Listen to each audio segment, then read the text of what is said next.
Louvado seja o nome de nosso Senhor e Salvador Jesus Cristo. Você, amigo de casa, você que vai assistir essa reunião pela nossa TV, pelo canal das igrejas, pelo IIGD, ou então que vai assistir pelas redes sociais, que o Espírito Santo visite você aí agora, tá bom? Você vai participar de uma reunião de poder aqui da sede da Igreja da Graça de Deus na cidade de São José dos Campos, e eu tenho certeza que o Espírito Santo vai falar ao seu coração. Fica conosco em nome de Jesus, glória a Deus. E a igreja está na fé, né, meus irmãos? Pessoal, nós temos falei com vocês nos últimos domingos sobre a igreja de Jesus, porque o Senhor Jesus tem uma igreja. Eu tenho sempre começado, por favor, não fica chateado do pastor repetir não, é porque é o nosso ponto de partida, dali a gente cresce. Eu sempre tenho começado com vocês aqui em Mateus 16:13. O Senhor Jesus, ele chega para os discípulos dele e ele pergunta assim para eles, 16:13, ele pergunta: quem dizem os homens ser o filho do homem? E os discípulos começam a falar, uns dizem João Batista, Elias, Jeremias, né? Ou um dos profetas. Aí ele pergunta: e vós, quem dizeis que eu sou? A igreja de Jesus não pode ter a mesma opinião do mundo. O mundo tem uma ideia sobre Deus. O mundo tem uma ideia sobre Jesus. As religiões falam de Jesus, falam de Deus. Mas a nossa opinião não é a opinião das gentes, dos povos, das religiões. A nossa opinião é a opinião de Deus. Por quê? Porque nós falamos segundo a palavra dele. Amém? Aquilo que ele disse é o que nós cremos e o que nós professamos. E o nosso irmão Pedro, quando Jesus perguntou: e vós, quem dizeis que eu sou? Ele deu a resposta certa. Ele disse: tu és o Cristo, o Filho do Deus vivo. Aí o Senhor Jesus olha para ele e fala, Mateus 16:17, bem-aventurado, feliz, abençoado é você, Simão Bar-Jonas, filho de Jonas, porque não foi a carne e o sangue quem te revelou, mas o meu Pai que está no céu. Pois também eu te digo que tu és Pedro, sobre essa pedra edificarei a minha igreja. Mais uma vez, me perdoe repetir, mas é para ficar bem guardado no seu coração. A pedra não é Pedro, amém? A pedra foi a revelação que Pedro teve, que Jesus Cristo é o Filho de Deus. A igreja de Jesus está edificada sobre essa rocha, a rocha que é Jesus, ele é o nosso alicerce. Mas aí eu queria que os irmãos entendessem isso. Quando Jesus fala para Pedro, Mateus 16:18, tu és Pedro e sobre essa pedra edificarei a minha igreja, ele diz que ele tem uma igreja. Então Jesus tem uma igreja. Não é uma denominação, amém? Não é aquela placa que está lá do lado de fora, Igreja Internacional da Graça de Deus. A Igreja da Graça, como tantas outras, podia ficar aqui citando ministérios e mais ministérios. A Igreja da Graça é uma obra que Deus usou o servo dele, o missionário R.R. Soares, para começar. Como ele usa outros homens para começar outras. Amém, pessoal? Já usou muitos, usará outros, e louvado seja Deus por isso. Cada um desses lugares é uma casa onde o povo de Deus vai congregar, onde eles vão aprender a palavra, onde eles vão aprender a servir a Deus. Amém? E casa, irmão, casa não separa a família. Eu tenho citado aqui, eu tenho um irmão, caçula, que muitos aqui até conhecem, que ele fez a obra aqui nessa igreja também. O meu irmão hoje ele é casado, ele tem a casa dele, tem a esposa dele, tem filho, amém? Ele mora na casa dele, ele tem os costumes dele na casa dele, eu moro na minha casa e eu tenho os meus costumes. Ele deixou de ser meu irmão? Não, ele é meu irmão. Ele é muito bem-vindo na minha casa, eu tenho certeza que eu sou bem-vindo na casa dele, amém? Quando eu vou na casa dele, eu respeito o costume dele. Quando ele vai na minha, ele respeita o meu costume. E assim nós temos paz. Os irmãos da Assembleia de Deus, da Batista, da Presbiteriana, eu podia ficar aqui citando igreja, eles têm cada um o seu costume, amém? Mas todos nos alimentamos da mesma palavra, cremos no mesmo Deus, amém? Temos a mesma fé. Apenas, como eu disse, apenas é uma questão de tempero. Um gosta mais salgadinho, outro mais apimentado, o outro tem que ser bem sonso. Cada um fica dentro do seu costume e nós nos amamos e um dia vamos morar no céu. Por quê? Porque a igreja, ela não é uma placa, uma denominação. A igreja é o povo de Deus na terra. É o povo que foi eleito pelo Senhor, comprado pelo sangue de Jesus e que um dia vai morar na Nova Jerusalém. Aqui nessa igreja eu tenho certeza que tem gente que faz parte desse povo. Eu sou, quem é? Então nós vamos morar juntos lá no céu. Amém, pessoal? Glória a Deus por isso. Agora, irmãos, eu falei com você nas semanas passadas sobre o perigo que a igreja corre por causa dos falsos profetas, dos falsos mestres. Atenta para isso. Eu não vou falar disso hoje não.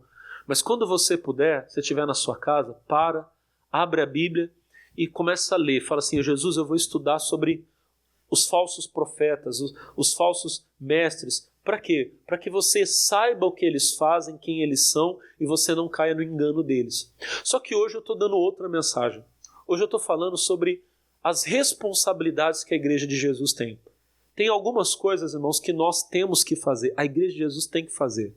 Nós não somos apenas um povo que acorda domingo de manhã, vem para um lugar de culto, senta, ouve uma pregação, canta uns hinos, faz uma oração e depois vai para casa e vive como todo mundo vive. Não, nós somos o corpo de Cristo, nós somos a extensão dele aqui na terra, amém? Então, entenda bem, nós vamos onde a cabeça manda, nós fazemos a vontade dele. E tem coisas que ele deixou para nós. Eu falei no culto anterior sobre duas coisas. Com vocês eu vou falar outras duas. Mas só para você não perder, rapidinho, duas coisas que nós temos que fazer. Primeiro, Marcos 16:15. Isso aqui foi a mensagem do outro culto, tá? Não vou pregar tudo de novo, não. Só vou falar para você não perder. Marcos 16:15. Se você é bom de Bíblia, você já está com a Bíblia aberta. Eu vou falando de cor aqui, pessoal, para não perder tempo.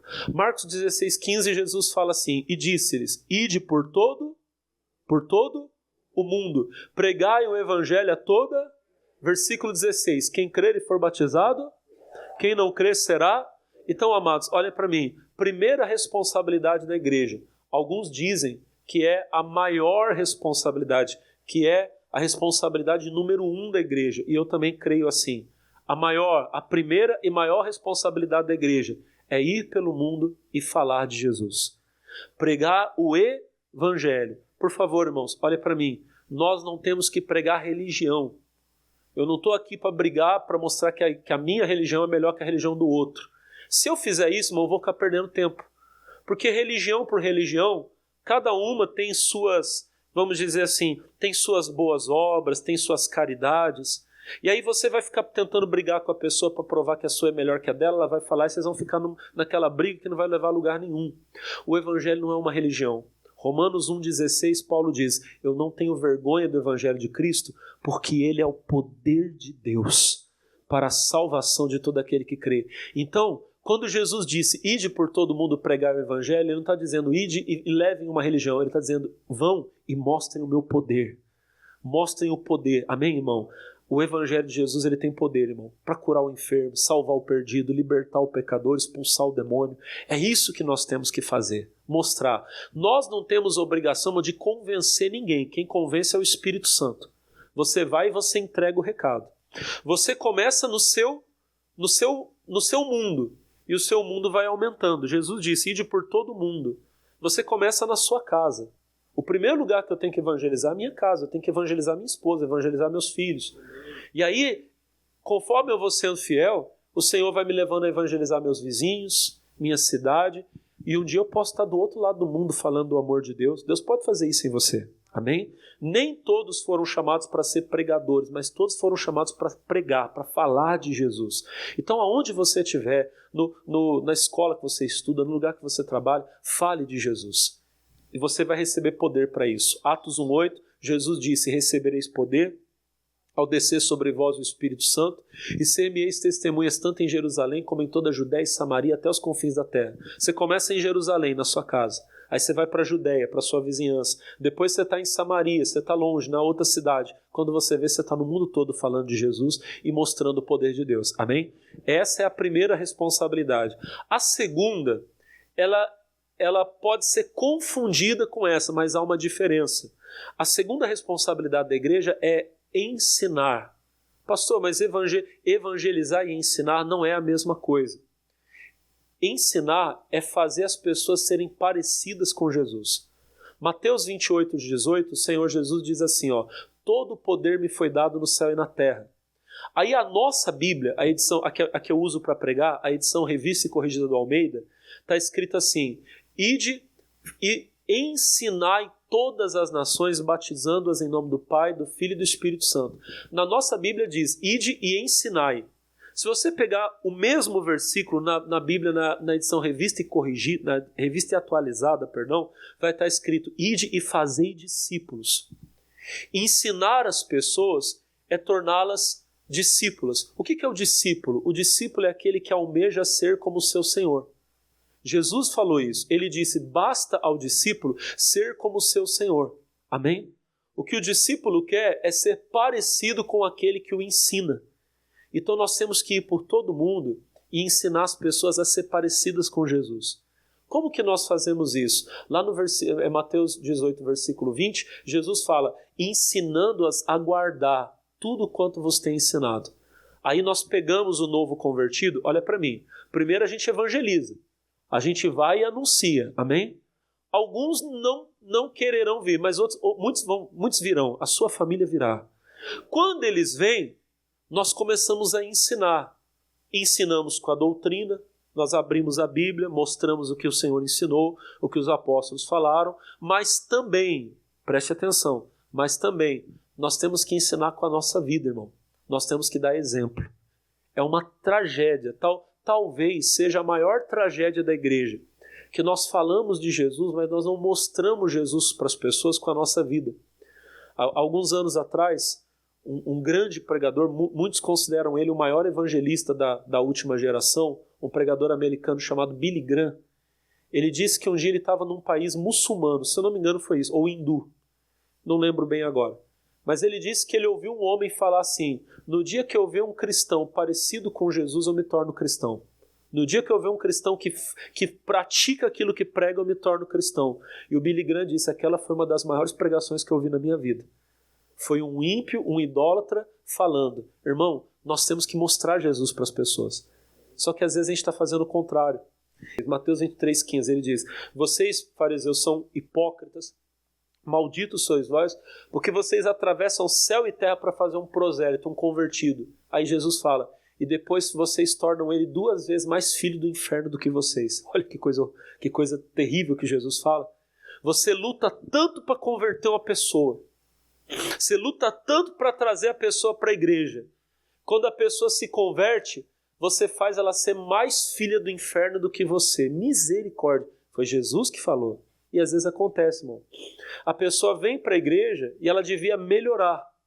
Só que quando ela vem para a igreja, às vezes ela é exposta a tanto mau exemplo, ela vê tanta coisa errada, alguns saem e não voltam nunca mais. Jesus, misericórdia. Outros ficam, mas ficam cheios de vício, de mau exemplo. Eu falo para você, irmão, porque eu já vi coisa, sabe? Você chega para o crente e você vê crente falando palavrão, crente falando coisa feia. E aí quando você vai falar para ele, irmão, crente não fala isso, mas o meu pastor fala. Não, irmão, você não pode tomar bebida alcoólica, porque a Bíblia fala que a bebida alcoólica é alvoroçadora, que o vinho é escarnecedor. Mas o meu pastor bebe. Vocês estão entendendo? São esses maus exemplos. Lá em Mateus 18, o Senhor Jesus diz assim, ai do mundo por causa dos escândalos. Ele fala que seria melhor, não é para ninguém fazer isso, uma misericórdia, mas ele diz que seria melhor amarrar uma pedra no pescoço e se jogar no mar. Não faça isso, porque quem fizer isso vai para o inferno. Mas é para você ver o tamanho da gravidade do pecado do escândalo. Ele diz que seria melhor amarrar uma pedra e se jogar no mar do que escandalizar um desses pequeninos. O que é o pequenino? O pequenino é aquele que ainda não suporta as coisas. Não tem coisa que... Eu não sou melhor que ninguém. Mas tem coisa que pela minha vida no Evangelho eu suporto, eu aguento. Se um irmão da igreja falar uma palavra feia perto de mim, não vai mexer em nada comigo. Porque eu já aprendi a olhar para Jesus. Amém? Se o maior homem de Deus que eu conheço, eu poderia citar vários aqui. Se o maior homem de Deus que eu conheço, se ele cair, eu não vou cair por causa dele. Amém? Mas pastor, você viu? O pastor fulano de tal caiu, misericórdia, vamos orar por ele. E aí eu nunca mais vou entrar na igreja? Não, eu vou continuar com Jesus, porque o meu negócio é com Jesus. Mas o pequenino não aguenta. O pequenino, se ele vê o pastor dele cair, ele sai da igreja e não volta nunca mais. Não. Por que você saiu da igreja? Não, porque um dia o pastor caiu. Você está entendendo? Ele é pequeno, ele não aguenta. Tem coisa que eu aguento. Se eu botar nas costas do meu filho de 10 anos, eu posso quebrar a coluna dele. Os irmãos estão entendendo? E depois ele nunca mais vai conseguir andar direito. Às vezes ele vai passar o resto da vida andando torto, porque eu coloquei um peso nele que ele não estava pronto para Tem pessoas que são pequenas na fé. Dependendo do que você fizer com ela, ela vai depois ficar andando torta. Torta na fé, torta na vida. Não se acerta mais. Aí você vê esses crentes que, sabe, a pessoa está na igreja, mas você vê que ela não anda direito com Deus. Por quê? Porque ela não foi ensinada a ser parecida com Jesus. Ela não teve um bom exemplo. Nós temos que trazer as pessoas, lutar para trazer, mas quando elas vêm, nós temos que fazê-las parecidas com Jesus. Eu tenho que dar bom exemplo, você tem que dar bom exemplo. É uma luta, irmão. Sabe? É renúncia. Nesse mesmo texto de Mateus 18, que eu estou falando para você do escândalo, Jesus disse assim, se a tua mão direita te escandaliza, corta. Se o teu olho te escandaliza, corta. É melhor você entrar sem o olho, sem a mão, do que todo o corpo ser lançado no inferno. O que Jesus está falando é o seguinte, não é para ninguém arrancar o olho também não, viu, irmão? Nem cortar a mão, faz isso não. O que Jesus está dizendo é, tira da tua vida aquilo que atrapalha o teu irmão. Eu falei na outra reunião, se a minha maneira de vestir está escandalizando alguém, eu tenho que mudar a minha maneira de vestir. Eu tenho que mudar. Se a minha maneira de falar escandaliza o meu irmão, eu tenho que mudar. Ah, mas também ninguém tem nada a ver com a minha vida. Tem sim, irmão. Tem sim. Eu tenho obrigação de mostrar Jesus para as pessoas. Se a minha roupa não está... Se você olha para mim, para minha roupa, e você não está vendo Jesus, você está vendo outra coisa, os irmãos já entenderam. Então eu tenho que mudar.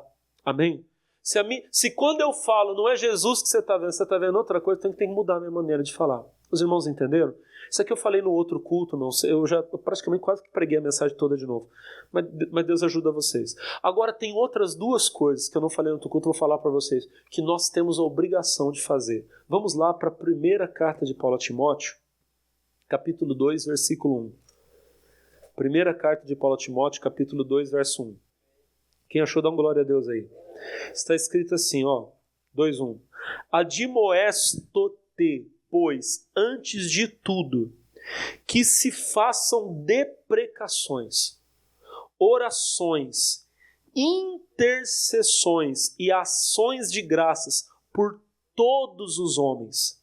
2. Pelos reis e por todos que estão em eminência, para que tenhamos uma vida quieta e sossegada, em toda a piedade e honestidade. Vamos mais um pouquinho?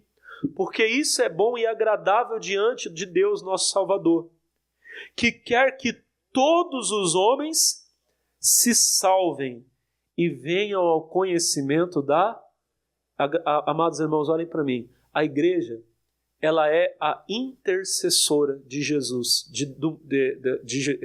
a intercessora do mundo para com o Senhor. Somos nós que intercedemos pelo mundo.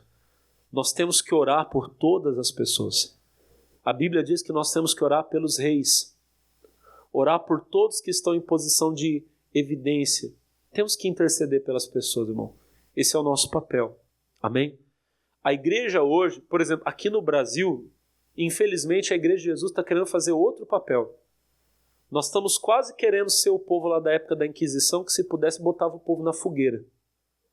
Não, é verdade, irmão. Os crentes falam mal da igreja católica lá, de quando queimava as pessoas na fogueira, mas tem crente hoje que se pudesse aí botava uns na fogueira também. Verdade. Há uns dias desses atrás, eu estava na minha casa e eu vi uma notícia que o presidente estava no avião e falaram que o avião deu um problema. Aí eu fui olhar os comentários ali, irmão, que estava de gente assim, Senhor, faz esse avião cair. Eu falei, meu Deus... Esse povo não entendeu? De repente tem uns aqui, irmão. Ai, tomara que caia. Eu juntei o pessoal que estava na minha casa na hora e falei, gente, nós vamos orar agora. Senhor, não deixa esse avião cair. Pastor, por que o senhor fez isso? Porque a Bíblia diz que Deus quer que todos os homens sejam salvos. Eu não estou falando, pessoal, porque eu não sou nem da direita nem da esquerda. Eu sou do alto, eu sou de Jesus. É claro que nós que somos cristãos, nós temos uma visão mais conservadora. A gente tem coisa que o pessoal do outro lado apoia que a gente não tem como apoiar. A gente nunca vai apoiar, pessoal, essas pautas que são chamadas progressistas, casamento homossexual, legalização do aborto, legalização das drogas. A gente tem como um crente apoiar essas coisas? Então, o pessoal da esquerda apoia essas coisas. Nós fugimos disso. Por favor, se você está aqui, você tem, pastor, eu tenho. Não estou falando mal de você. Eu estou apenas falando para você o que é a visão que o povo de Deus tem. Amém, Jesus? Agora, fazer isso que alguns crentes falam, não, tomara que morra. Irmão, o nosso papel é orar para que todos os homens sejam... Deus não quer que aquele homem morra, nem Bolsonaro, nem Lula. Deus quer que eles sejam salvos, irmão. Eu quero um dia ter a alegria de falar, de ver lá a notícia lá, o presidente entrou numa igreja e foi batizado nas águas. Já pensou, irmão? Tem uns irmãos aqui que estão assim. Que isso, irmão? Você não quer que o homem seja salvo? Porque Deus quer que ele seja salvo. Ezequiel 18, 20, está escrito assim, ó: a alma que pecar, essa morrerá. O filho não levará a maldade do pai, nem o pai levará a maldade do filho. Ou seja, duas coisas. Primeiro, primeiro, o salário do pecado é a morte. A alma que pecar morrerá. Segunda, salvação é indivíduo. Eu não sou culpado pelo pecado do meu pai, nem meu pai é culpado pelo meu pecado. Só que daí o versículo 21 diz assim: mas se o ímpio se converter de todos os pecados que cometeu, se fizer juízo e justiça, não morrerá. Certamente, pela justiça que praticou, viverá. Pastor, e todos os pecados que ele cometeu? O versículo 22 diz, Ezequiel 18, 22, diz assim: de toda injustiça que cometeu, não haverá lembrança contra ele. Deus está dizendo que não vai lembrar. Se Deus vai esquecer, quem sou eu para lembrar? Agora, o mais bonito mesmo é o 23, Ezequiel 18, 23. Deus diz assim: desejaria eu, Deus falando, desejaria eu, de qualquer maneira, a morte do ímpio? Diz o Senhor: não desejo antes que se converta, que se arrependa e viva. Deus não quer que o pecador morra, Deus quer que o pecador viva, que ele se converta. Aquela pessoa que mora lá no seu bairro, que é um problema, pastor, olha, rouba e faz isso, faz aquilo. Ah, pastor, essa pessoa podia morrer. Não, irmão, morrer para o mundo, nascer para Deus, se converter. Sabe por quê? Porque amanhã, aquele homem que hoje está sendo um problema para a sociedade, amanhã ele pode estar aqui nesse púlpito sendo mais usado por Deus do que eu sou. Os irmãos estão entendendo? Nós temos que orar pela salvação de todas as pessoas. Orar para que todos conheçam a Cristo. A Bíblia está dizendo, irmão, que se nós orarmos, nós vamos ter uma vida quieta e sossegada. O texto aqui que a gente acabou de ler diz isso, irmão. Por que acontece tanta tragédia, irmão? Está amarrado em nome de Jesus. Por que tem tanto avião caindo, carro batendo? Sabe por quê? Porque a igreja não ora, não faz a parte dela. Eu fui pastor num lugar, pessoal, e a igreja que eu pastoreava ficava na beira de uma rodovia. A rodovia lá, ela era apelidada de rodovia da morte. Toda semana, gente, acontecia acidente feio, era gente morrendo, era um negócio horroroso. Isso era um dos problemas, tinha outro, irmão. Passava lá uma linha de trem lá, o pessoal falava que direto tinha gente lá que o pessoal matava e deixava lá só o corpo da pessoa lá, deixava. Pra você ter uma ideia, tinha um ponto de ônibus. O bairro que eu morava ficava perto desse ponto de ônibus. Eu peguei ônibus lá várias vezes para ir para a igreja. O apelido do ponto era Ponto da Cabeça. Você imagina por quê? Mataram o cidadão e largaram a cabeça dele lá. Era esse o nível do lugar, irmão. Eu cheguei lá, irmão, com os obreiros da igreja, juntei eles e falei: gente, nós vamos libertar esse lugar. A gente começou a orar, a interceder, pessoal. Gente, ficava meses sem acontecer acidente nenhum. Sabe, o que morria toda semana parou, irmão. Acabou a igreja cresceu, amém? Foi uma coisa linda. Os irmãos da igreja, depois de um tempo, falaram para mim: pastor, o meu bairro está tão tranquilo que está dando para dormir de porta destrancada. O irmão falou para mim que esqueceu a chave do carro na porta do carro e voltou depois para ver, a chave estava lá e o carro estava lá. Sabe o que é isso, irmão? Isso é a oração da gente que faz. Se nós, irmão, pararmos, porque os crentes hoje estão com a mania de criticar. É claro que tem coisa que nós temos que cobrar. Nós temos um papel como cidadãos, e a gente tem mesmo que cobrar. Nós não estamos numa monarquia, nós estamos numa democracia. Então os governantes são nossos empregados, nós não somos servos dele, então a gente pode cobrar, amém? Mas mais do que cobrar, nós devemos orar. Gente, os seus joelhos, eles fazem muito mais do que a sua boca, pode ter certeza.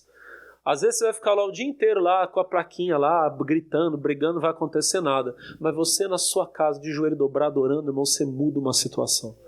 A tristeza de Deus, vou mostrar para você, a tristeza de Deus, às vezes, é não encontrar ninguém fazendo essa oração. Ezequiel, vamos lá para o livro do profeta Ezequiel. Ezequiel 22. Essa palavra aqui é muito forte. Ezequiel 22. Eu ia direto, mas eu vou ler um pouquinho antes. Eu vou ler no 30. Vou ler o 26. Ezequiel 18, 26. Acharam, irmãos? Eu falei 18. Perdão. Ezequiel 22, 26. É porque agora há pouco eu falei do 18. Ezequiel 22, 26. Me perdoa, tá, irmãos? Acharam? Quem achou, dá um glória a Jesus aí. Ó, Ezequiel 22, 26. Ó, os seus sacerdotes transgridem a minha lei, profanam as minhas coisas santas. Entre o santo e o profano não fazem diferença, nem discernem o impuro do puro. De sábados escondem os seus olhos, e assim sou eu profanado no meio deles. 27. Os seus príncipes no meio delas são como lobos que arrebatam a presa, para derramarem o sangue, para destruírem as almas, para seguirem a avareza. 28. Os profetas têm feito para eles reboco de cal não adubada, vendo vaidade, e predizendo-lhes mentira, e dizendo, assim diz o Senhor Jeová, sem que o Senhor tivesse falado. Isso aqui, pessoal, era a situação que Deus estava vendo. Os três cargos mais importantes no Velho Testamento, no Novo Testamento existem outros ministérios. No Antigo Testamento, os 3 ministérios mais importantes eram do sacerdote, do rei e do profeta. Amém? Eram os 3 cargos, vamos dizer assim, que recebiam o Espírito Santo. O Espírito de Deus, a unção de Deus vinha sobre o sacerdote, vinha sobre o rei e vinha sobre o profeta. Então, esses homens que são citados aqui, porque eu não sei se você percebeu na leitura, são citados sacerdotes, são citados os príncipes, os líderes do povo, e são citados os profetas. Esses eram os ungidos de Deus. Só que os ungidos de Deus, irmão, estavam fazendo tanta coisa feia. Deus comparou os príncipes do povo a lobos devoradores, que só estavam preocupados com a presa. Irmão, os líderes só queriam saber de encher o bolso. Hoje parece que a gente está vivendo um negócio parecido, irmão. Meu Deus do céu, as pessoas precisando, as crianças na escola precisando da merenda, a pessoa que tem mais idade precisando ir no médico e encontrando vaga e não encontra vaga e não encontra saúde. E o que acontece? O que os líderes estão fazendo? Enchendo o bolso e gastando dinheiro com uma coisa e com outra tal. E a gente olha isso, qual que é o sentimento que a gente tem? De revolta. Deus também fica revoltado.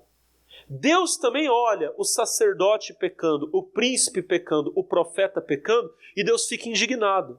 Mas olha o que deixa Deus mais indignado. Agora é que vem a parte feia, a parte séria. Versículo 30. E busquei dentre eles um homem, que estivesse tapando o muro, e estivesse na brecha perante mim esta terra, para que eu não a destruísse, mas a ninguém achei. Gente, é isso aqui que deixa Deus doído. Deus falou, eu queria um homem que estivesse tapando a brecha. Deus queria um intercessor. Deus queria um homem que estivesse de joelhos dobrados orando, Senhor, salva essa terra. Salva esse povo. Liberta os nossos governantes, liberta, Senhor, faz os profetas voltarem a ser profetas de verdade, faz os sacerdotes deixarem a maldade. Mas Deus disse que não encontrou nem um. Irmãos, se hoje, não responde para mim não, responde para você. Se hoje o Senhor olhasse para a nossa, eu não vou nem falar para essa cidade, se Ele olhasse para a nossa igreja, quantos intercessores Ele encontraria? Converte os nossos governantes, nossos prefeitos, Senhor, nosso presidente, os ministros, quem está entendendo, diga amém. Não, irmão, nós não estamos tapando o muro, nós estamos querendo a fogueira. Tem que morrer, tem que cair. Nós temos que orar a Deus para que Deus salve, irmão. Vamos orar para Deus salvar a nossa cidade, salvar o nosso país, amém? Irmãos, se nós criticarmos, nada de bom acontecerá. É claro, volto a dizer, nós temos um papel, nós não estamos numa monarquia onde a gente não pode falar do rei. Nós somos uma democracia, a gente pode cobrar, a gente pode opinar, amém? Amém? Ainda podemos, né? Parece. Mas olha para mim, o que eu quero que vocês entendam. Ainda que nós não pudéssemos falar nada, nós na nossa casa ou aqui na igreja, de joelhos dobrados, orando, clamando, a gente muda essa situação. Amém, irmão? Se a igreja do Senhor, irmão, decidir orar, buscar a Deus, Ele limpa essa terra. Se tiver o pecador que não vai mudar, Deus tira o pecador, Deus põe um santo no lugar dele. Deus vai fazer isso. Nós temos que orar, diga glória a Deus. Vocês têm paciência de ouvir só mais uma coisa? Só mais uma? Então eu falei para você, a igreja de Jesus, olha para mim, a igreja de Jesus tem a responsabilidade de evangelizar, tem a responsabilidade de ensinar, a igreja tem a responsabilidade de orar por todos os homens, amém? E tem mais uma coisinha, só mais uma coisinha que eu vou falar bem rapidinho, vocês podem ouvir? Vamos para Tiago, lá no finzinho da Bíblia. O nosso irmão, o apóstolo Tiago, ele foi o único homem de Deus na Bíblia que usou essa palavra aqui que eu lembro. Se tiver outra, eu não estou lembrando agora. Tiago, capítulo 1. Me perdoe se tiver outra, eu não estou lembrando agora. Tiago, dentro do contexto que ele fala aqui, ó. Tiago 1, 27. Amém? Tiago 1, 27.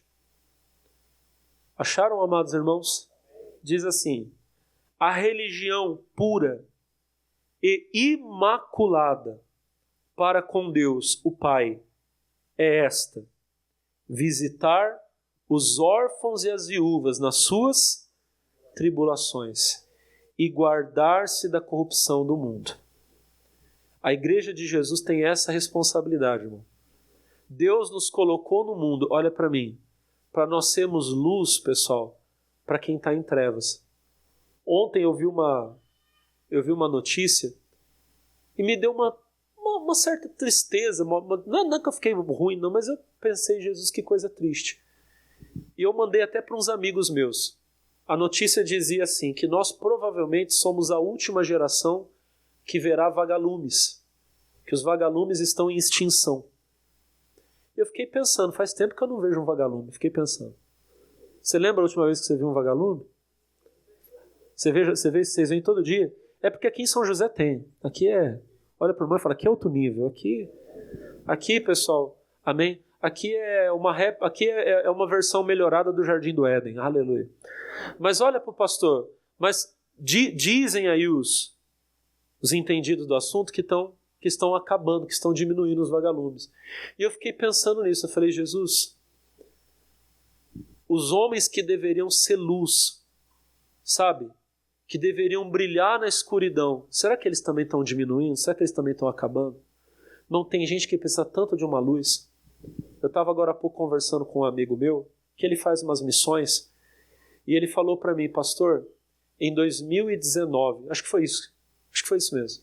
Em 2019 ele foi na África. E o lugar que ele foi lá em Moçambique é muito pobre.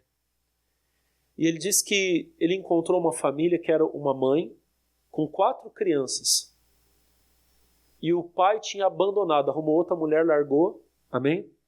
Largou e ficou a mãe com as 4 crianças. Isso foi em 2019.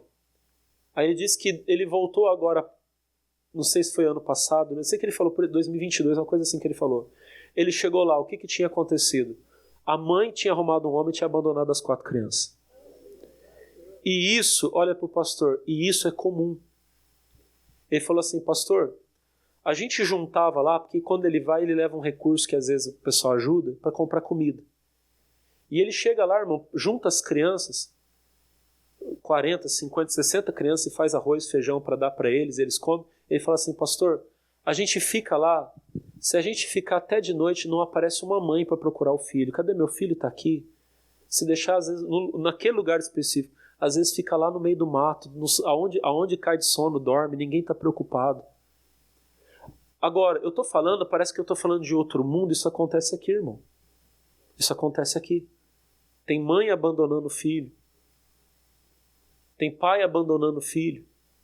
Agora, triste é a igreja de Jesus abandonar os pobres, os necessitados.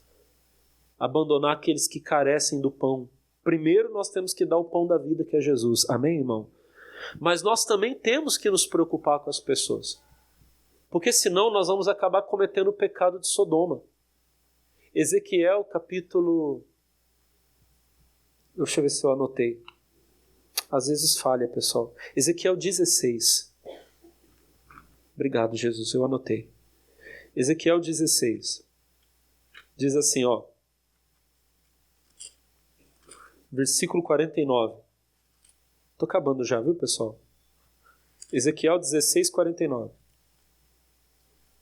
Sabe o que acontece com a igreja, com o povo de Deus, quando nós nos tornamos indiferentes à dor do próximo? As pessoas estão sofrendo perto de nós e a gente não se importa mais. Sabe o que acontece?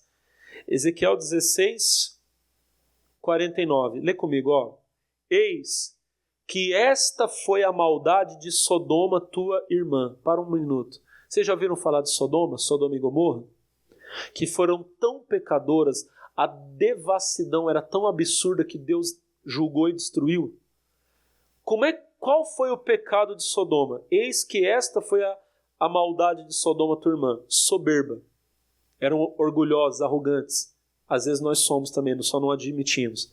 Diz assim: fartura de pão e abundância de ociosidade teve ela e suas filhas, mas nunca esforçou a mão do pobre e do necessitado. Eles tinham condições de fazer, tinham tempo de fazer, mas não estavam nem aí. E aí, meu irmão, olha para o pastor. O caminho de não sentir a dor do outro é o caminho da perversidade. Porque quando eu vejo a dor do meu próximo, eu não me importo com a dor dele, o próximo passo, me perdoa o que eu vou falar aqui, eu sei que é um pouquinho pesado. O próximo passo é eu começar a ver as pessoas como se elas fossem pedaços de carne. E é isso que acontece, irmão. Tem homem que olha para as mulheres e ele não entende que ali é um filho de Deus que tem espírito. Parece que ele está vendo só pedaço de carne andando para um lado e para o outro. Então ele cobiça. A mulher também cobiça. Sabe o que vai começar a acontecer? Vai começar a acontecer prostituição, pecado. Olha o versículo de número 50. E ensoberbeceram-se e fizeram abominação diante de mim. Tudo aquilo que a gente sabe sobre Sodoma, o pecado do homossexualismo e da maldade, da prostituição, tudo aquilo foi consequência de um coração que se endureceu para a dor do próximo. A igreja de Jesus tem que estender a mão para o pobre e para o necessitado. Cada um de nós tem que fazer aquilo que pode. É claro que a salvação não consiste nisso. Amém? Nós não somos salvos pelas boas obras, somos salvos pela graça. Mas aqueles que foram alcançados pela graça de Deus, eles têm um coração desejoso de ajudar. E a última coisinha, voltando lá onde a gente estava, lá no Tiago, vamos lá, só para a gente acabar aqui, ó. Tiago 1:27, né? Que a gente estava. Tiago 1:27, ó. A religião pura e imaculada para com Deus, o Pai, é esta: visitar os órfãos e as viúvas nas suas tribulações e guardar-se da corrupção desse mundo. Irmão, o mundo está se corrompendo. A gente tem que se guardar disso. Nos manter puros, limpos para com Deus. O Senhor Jesus diz: bem-aventurado aquele servo que quando o Senhor voltar encontrar vigiando. Que Ele nos encontre vigiando. Amém?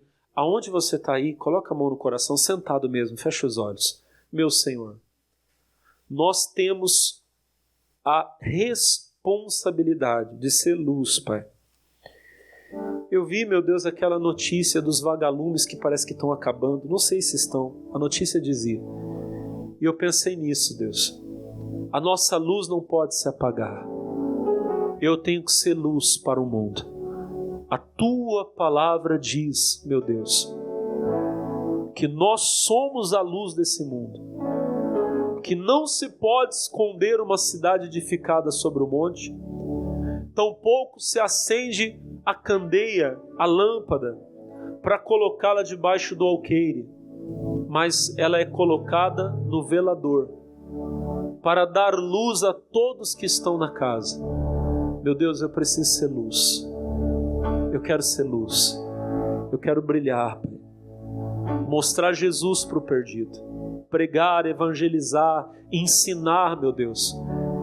Também quero, meu Deus amado, ser esse filho de Deus que estende a mão para o pobre, para o necessitado, para o caído, para esforçá-lo, meu Deus, de pão na necessidade dele.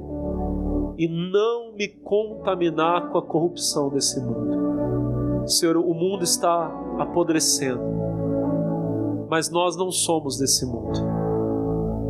Estamos aqui, Pai, passando por esse lugar, mas a nossa pátria é a Nova Jerusalém, é lá que eu vou morar. Guarda-me, ó Deus, guarda o meu coração. Livra-me de me sujar, meu Pai, com a maldade desse mundo, de me sujar com a arrogância, o orgulho, a vaidade. Meu Deus, de me deixar levar, Senhor, pela sedução da riqueza. Jesus, eu quero te amar mais do que a prata, mais do que o ouro. Nenhum dinheiro, nenhuma riqueza desse mundo se compara ao privilégio que é conhecer o Filho de Deus, ter conhecido o Salvador. Perdoa, Senhor, por todas as vezes que pequei contra Ti. Teus filhos e filhas, se fizeram aquilo que Te desagrada, perdoa-lhes também. Está escrito que se confessarmos os nossos pecados, o Senhor é fiel e justo para nos perdoar e nos purificar. Purifica-nos, ó Deus, tira tudo que não é Teu, limpa com Teu sangue. Senhor, tem pessoas que estão orando, alguns até com lágrimas nos olhos e dizendo: Deus, eu estou tão sujo, eu fiz tanta coisa feia, me perdoa. E eu te peço, perdoa essa pessoa, limpa essa pessoa completamente. Lança os pecados dela, meu Deus, no mar do esquecimento. Se um dia o diabo apontar o dedo e falar: mas esse homem fez isso, que o Senhor possa dizer: eu não me lembro, eu não vejo nenhum pecado. Aleluia. Onde estão os teus acusadores? Todos foram embora, pois também eu tão pouco te condeno. Vai e não peques mais. Oh, aleluia. Que o sangue de Jesus nos purifique. Levante a sua mão, irmão, a mão direita, e diga: meu Senhor, reconheço Jesus Cristo como meu Salvador. Peço que o sangue dele me purifique, tire a minha culpa.